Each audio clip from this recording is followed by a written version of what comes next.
folks, and welcome to our virtual open house. We are Dave and Kate McGrath, Tin Can Tourist members from Ottawa, Ontario, and proud owners of a 1976 13-foot Serro Scotty Sportsman, which we had restored, redesigned, and transformed into an antique boat-inspired cabin cruiser. We purchased the original trailer back in August of 2013 and camped in it for the 2014 season in order to come up with our custom design concept to combine our love of camping in the Adirondacks with our love of old wood boats. Popular wood boats include Chris Craft, Hacker Craft, Garwood, Century, just to name a few. We spend a lot of time camping in the Adirondacks of New York, and Hacker Craft boats are built there. So Hacker Craft really became our main inspiration, specifically their custom-built Thunderbird, which can be found on Lake Tahoe. Once we had a design concept, we searched for the right people to work on it. Locally, we had a new axle, wheels, and the upholstery done. But for the main work, we ended up with two of the best people in the vintage world, and you probably will recognize their names. Wayne Reynolds worked on the interior, and Craig Dorsey worked on the exterior. All said and done, we spent 3 years on the project while still camping in it during the summer. So before we start the open house, we better get the trailer ready and head out to the campground.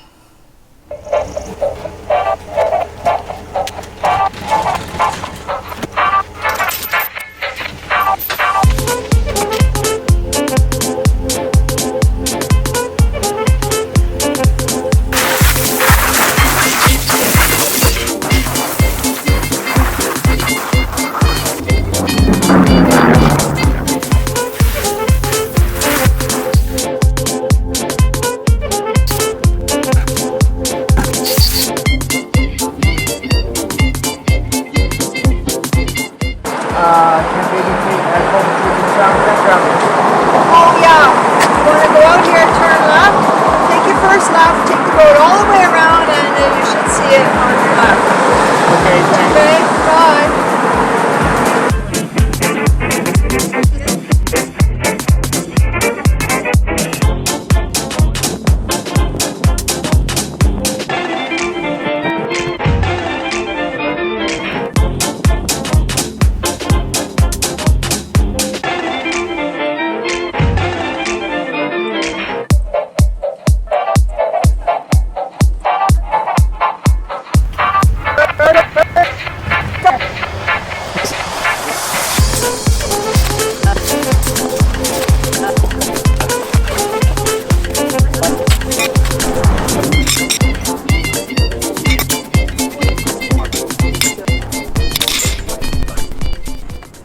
Here we are at the campground. Due to the COVID-19, we had to change plans and are camping here at Camp ADK Home Safe and Sound Campground. It's a great little spot to spend some R&R camping in a semi-wilds of suburbia while waiting out this pandemic. The cabin cruiser is all set up now, so let's get the virtual tour started. First to note is that we did not do a frame-up rebuild. The original trailer was in good shape for a 1976 Scotty. The original frame, walls, roof, and floor are all original, although each was repaired and beefed up as necessary.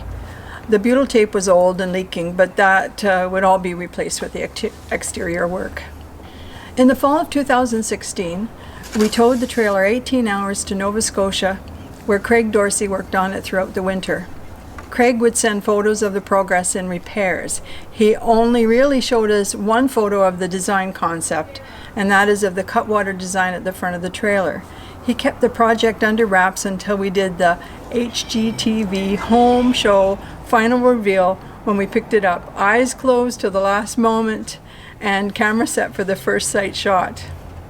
Craig rebuilt the tongue for a new jack to accept a 2-inch ball, and he also designed it to fit a 5-pound squat propane tank, so it doesn't hide the cutwater design that he did at the front. The top half is polished aluminum to give the trailer a stylish look often seen on luxury trailers. Polished aluminum is used on some of the antique wood boats such as historic Hacker Craft Thunderbird. One of the problems Dave and I had was we didn't know what to do with the original stone guard. It was the old corrugated fiberglass and it's not particularly attractive. Craig used the original stone guard frame to come up with this design that mimics the cabin porthole windows on the Thunderbird. We think it's genius and one of our favorite features. We wanted the front of the trailer to represent the bow of a boat. This was another fantastic design by Craig, the cutwater. Again, notice a smaller propane tank set low in the frame and painted the same color as the frame, which doesn't distract from the overall design. We also asked Craig to come up with a custom hood ornament for the top of the trailer, which is a signature feature of some of his trailers. This design is based on a 1954 Plymouth ship hood ornament. All of the windows are original, but he surprised us by changing the screening to brass ones to give it that vintage look. In the right light, that brass screen really shines golden in the sun reflecting on it. He also took out the glass in the door and replaced it with rippled glass. This is the original screen door, which he wrapped in 3M. We added little touches like the LED light strip above the door and a 24-volt plug so we can run lights around the awning without cords everywhere, because when we camp, we usually don't have electricity. The bottom half of the trailer is 3M Dynoc vinyl wrap, which has a wood grain look with hints of the contour lines of a boat hull. There are 750 rivets on this trailer. The rivet design along the sides represents the backwash that sprays up off the stern of the boat while underway. Craig also put little rivets below the rear marker lights to represent droplets of water as well. The trailer side skins float over the walls so that in the heat they will expand and ripple, and once they cool, they go back to their original shape, and that prevents the rivets from popping. Round tail lights at the rear represent the typical large port exhaust. And of course, we have the boat flag. We kept the original Bargman water fill, and we thought the Chrome Baby Moon hubcaps would work well. Dave's very good at doing a touch-up of the trailer each year to keep it super shiny. For this video, he washed it, but when it's polished, which is about a 2-day job, it will have a mirror finish on it. And that completes our exterior tour. Dave, do you want to come out so we can do the tour of the interior? Yeah. No. Wait, don't you need a password to get out? Oh yeah. Knick-knack. Now let's take a look inside. During the winter of 2015, we had Wayne Reynolds work on the interior repairs and mahogany boat quality finishes. Once you enter the cabin cruiser, you can really get a sense of that classic boat interior because everything inside is done with the actual materials used in a wood boat. African striped mahogany, interior plywood, and veneer throughout gives the interior that classic feel. The polished aluminum strapping, stainless steel, and chrome finishes complete the look. Another classic boat feature is the instrument cluster, which is an exact replica of the dash on one of the Hacker crafts that we have ridden in on Lake Placid. It's all for show though. The battery gauge does actually work, and of course it lights up. The upper cabinet is an addition that we really wanted to give that cabin cruiser feel. We mocked it up in cardboard to see if it would work, but Dave hit his head on the sharp corner, so we ended up having Wayne round the edges of the cabinet to eliminate that hazard. His work came out perfect. The floor is traditional teak and holly used in classic boats. The table, also African striped mahogany with a ship's compass marquetry inlay in the center. And Wayne made the table permanent and added a chrome support to make it pop. To keep the trailer simple, we had Wayne install a 2-burner stove and a small sink. We didn't need a fridge. We'd rather use that space for storage. The stove is used only in bad weather or for the occasional morning coffee. The bed is actually a gaucho that slides in to become a couch, but we rarely do that except for shows because it's just not practical to convert it while camping. And our clothes are stored in boxes under the bed. We did come up with a few storage designs that make it easy to access things from outside, such as these side drawers on the left pedestal and the lower drawer under the dinette seat. The upholstered cushions are all boat quality vinyl in Hackercraft forest green. They were made here in Ottawa by Jerry's Upholstery, who specializes in show cars and in motorcycles. He did the actual boat channel stitching. The bed cushions are done like this as well, so when it's up as a sofa, the stitching matches the dinette. We searched for 3 years before we finally found the perfect item to Velcro on the wall. No nails allowed in this trailer. It's a Hackercraft decorative transom that we picked up at the Clayton boat show. And we have a dinner bell for Dave. Every ship has to have a bell. We certainly love this little trailer, and it gets used a lot. We typically camp in it at least 60 nights a season, mostly in upstate New York and Ontario, and we do the odd road trip out east as well. We try to get to 1 or 2 Tin Can tourist events each year as well. One of our fun times with the cabin cruiser was at the Clayton Antique Boat Show last year when we won a prize for most unique vessel. We had no idea that we would possibly win an award at a boat show. It was the icing on the cake having a wooden boat organization recognize our little trailer as one of theirs. As a bonus at the event, we were parked right beside the famous Pardon Me, which is also a Hackercraft and often referred to as the largest runabout in the world.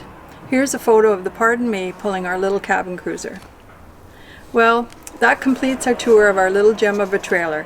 Let's check out the rest of our campsite here at Camp ADK.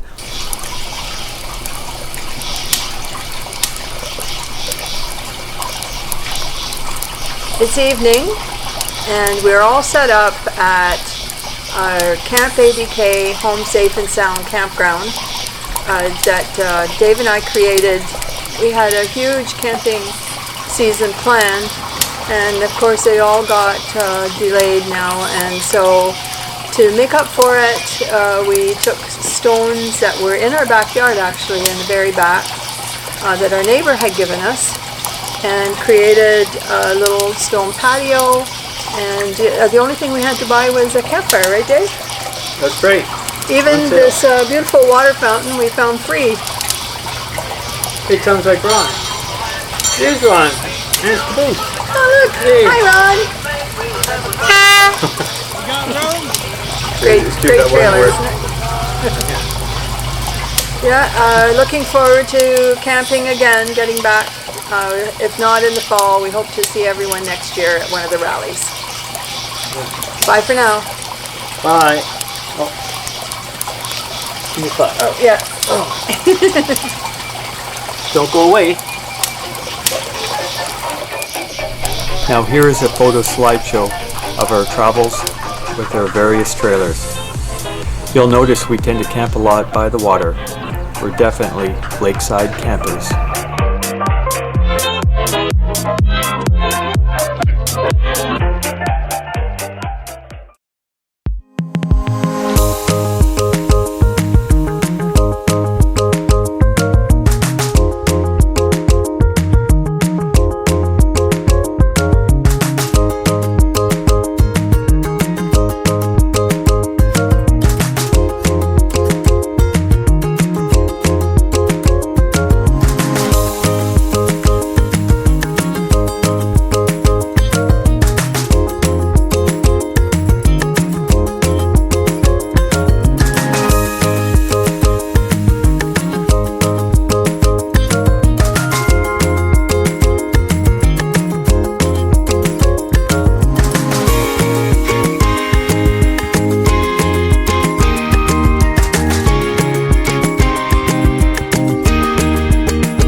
they feel safe where they're driving, Dad?